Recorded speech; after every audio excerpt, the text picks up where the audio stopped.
back live and direct, standing here with Scott from RAW DANKNESS. Cannabis Cup winning genetics.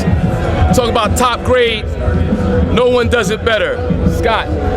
So we're doing this documentary which is about hip-hop culture and its impact on growing the culture of cannabis, right? You being an award-winning grower, can you talk to us about the power of hip-hop and how it's helped you? All right, yeah.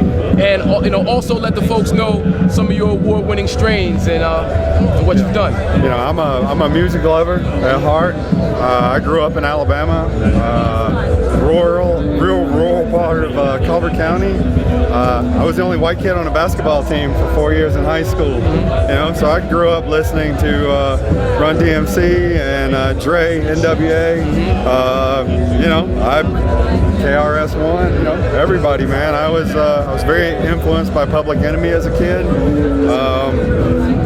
As a Southern kid, you're kind of taught to rebel against the government sometimes. I was kind of groomed to be one of those straight kids that was going to be governor someday or be a banker or something like that.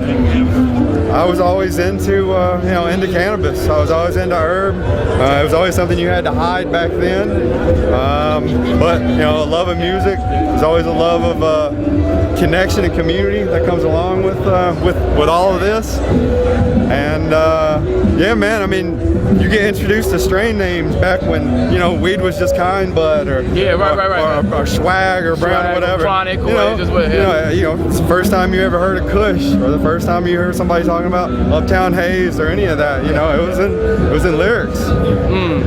Yeah. So, what are some of the strains that you've gotten the championship status? We're best known for Ghost Train Haze. It's probably got 15 awards. It won 2 awards here last night. First place for U.S. Sativa. Back-to-back winners. It won last year for that as well. So I was at a birthday party for Redman the other night and had some Ghost Train Haze. Yeah. Salute. Thank you, sir. thank you, man. Thank you. Yeah. So, that was a strain that I created a bunch of years ago.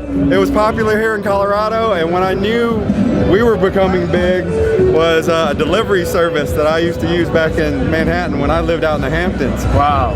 A buddy of mine that still lives in New York called me up and he's like, "Yo, man, I think you're about to pop off." And I was like, what do you mean? And he's like, I just called the delivery service. These guys showed up, and the top selling best herb they had in the briefcase was Ghost Train Haze. So that was like 2 years ago, and it's grown and grown and grown. Yeah, man. All right, man. Well, I appreciate your time. Thank you. It's a pleasure meeting you. Yeah, man. Especially since he's the creator of what I had the other night, and I mean it's Redman's birthday party, so you already know a little private affair, and he has some specialties, and Ghost Train Haze had everybody floored. So actually, I got invited to that, but I had to take my lady out for dinner. So. Oh, wow. Well, hey, 6 Degrees, we're here. Salute once again. Thank you. And are you competing this year? You got anything lined up in this year's competition? I mean, we had a couple things, but Ghost Train won, Star Killer won. We're about to go in here and do a little business presentation. So. Wow. Okay. Anyway. Yeah. All we do is spark Madizm. Yeah. So won't you tell me what you're smoking on?